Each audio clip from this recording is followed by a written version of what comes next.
ఓం నమస్తే. ఆత్మీయులకు దేవదేవుని ఆశీస్సులు. తైత్తిరీయ ఉపనిషత్తు ప్రథమాధ్యాయము ప్రథమ వల్లి శీక్షావల్లి. ఇందుట్లో రెండవ అనువాకము ఒక చిన్న మంత్రంగా మనకు లభిస్తూ ఉంది. అదేంటి అంటే ఓం శీక్షాం వ్యాఖ్యాస్యామః వర్ణస్వరః మాత్రా బలం సామసంతానః ఇత్యుక్తః శీక్షాధ్యాయః ఇది ద్వితీయో అనువాకః.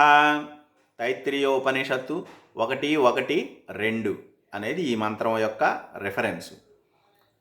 ఇక్కడ వేదము చదవడానికి లేదా అభ్యాసం చేయడానికి మనము 6 వేద అంగాలను నేర్చుకోవాల్సిన అవసరం ఉంది.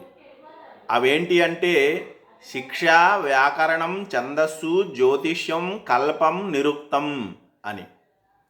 అదేవిధంగా వీటిలో శిక్ష అనే దీనిని పాణినీయ శిక్షాశాస్త్రంగా మనం అభ్యాసం చేస్తాము. ఈ పాణిని మహర్షి యొక్క శిక్షాశాస్త్రానికి ఇప్పుడు తైత్తిరీయోపనిషత్తులో ఉన్న ఈ రెండవ మంత్రమే ప్రధానమైన మూలాధారాంశంగా మనకు తెలుసుకోవచ్చు. ఇక్కడ ఈ శిక్షాశాస్త్రంలో కూడా 6 అంశాలు తెలియజేయబడతాయి. అవేంటంటే వర్ణము, స్వరము, మాత్ర, బలము, సామము, సంతానము అని. ఇక్కడ వర్ణము అంటే అకారాది క్షకారాంతము, అచ్చులు, హల్లులు, ఉభయాక్షరాలు ఇవన్నీ కలిపి వర్ణము, వర్ణమాల అని పిలుస్తారు. వీటిని మనము నేర్చుకోవడము అనేది అతి ముఖ్యమైన విషయం. తదుపరి చెప్పబడింది స్వరః. ఇది అక్షరాన్ని స్వరసహితంగా పలకాలి. ఈ స్వరాలు మామూలుగా అయితే సంగీతంలో 7 ఉంటాయి. సరి గా మా పా దా ని అనుకుంటా. వాటిని సంగీత శాస్త్రజ్ఞులు మనకి ఎలా ఉచ్చరించాలి అనేది నేర్పుతారు. ఇక్కడ భాషాశాస్త్రానికి సంబంధించి స్వరములు ఉదాత్త, అనుదాత్త, స్వరితము అనే 3 విధాలుగా ఉంటాయి. సమానంగా పలకటము, తగ్గించి పలకడము, హెచ్చించి పలకటము అనే ఈ 3 అంశాలు వేదంలో ప్రధానమైన విషయము. ఇది బాగా వచ్చినప్పుడే వేదం మనకి చక్కగా ఉంటుంది, వినసొంపుగా కూడా ఉంటుంది. తదుపరిది మాత్ర.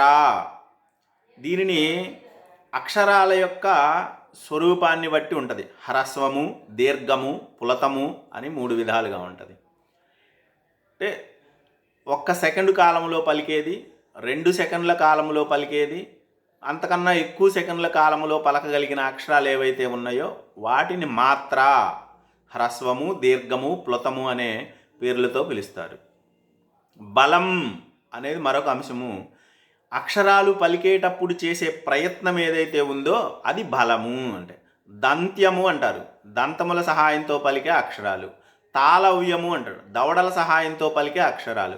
ఊష్మములు అంటారు, షాష, షాహ అట్లాంటివి ఊది పలికే అక్షరాలు అని.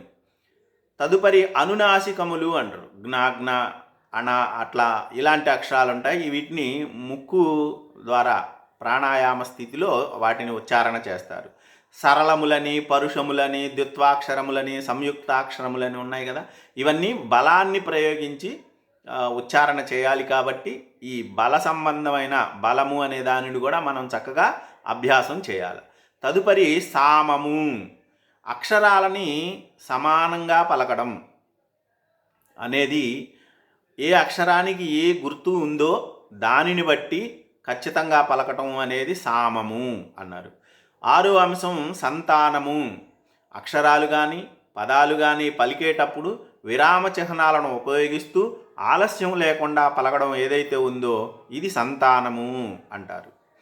ఈ విధంగా ఈ తైత్తిరీయ ఉపనిషత్తులో ఉన్న మొదటి అధ్యాయమైన శీక్షావల్లిలో ఉన్న రెండవ అనువాకపు మంత్రము మనకి వ్యాకరణాన్ని కానీ, ఛందస్సును కానీ, అక్షర ఉచ్చారణ సంబంధమైన విషయం, భాష పుట్టుక, ఈ సమస్త విషయాలను తెలియజేయడానికి ఇది మూలమంత్రంగా మనకి తెలుస్తూ ఉంది. దీనిని ఆధారంగా చేసుకునే పాణినీయ శిక్షాశాస్త్రం కానీ మరే ఇతర గ్రంథాలు కానీ భాషా విషయమై వెలువడినాయి అని మనం ఖచ్చితంగా చెప్పుకోవచ్చు. అందరికీ స్వస్తి. ఓం నమస్తే.